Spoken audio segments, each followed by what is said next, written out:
Komisi Pemberantasan Korupsi atau KPK tak ambil pusing dengan pernyataan mantan Wamenkumham Denny Indrayana yang kembali membuat heboh.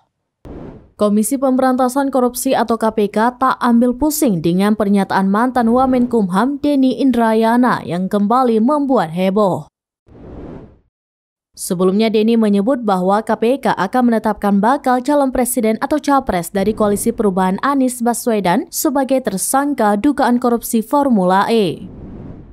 Kepala Bagian Pemberitaan KPK Ali Fikri mengatakan kasus Formula E saat ini masih dalam tahap penyelidikan. Lebih lanjut, KPK enggan menanggapi pernyataan Denny Indrayana secara spesifik. Sebab Komisi Anti Korupsi menilai apa yang disampaikan Denny Indrayana hanyalah asumsi semata.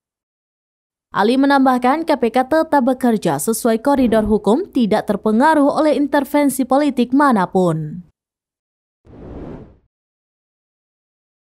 Demikian informasi terkini, Syedara Lon, saksikan terus beragam informasi lainnya. Jangan lupa like dan share seluruh akun seramines.com.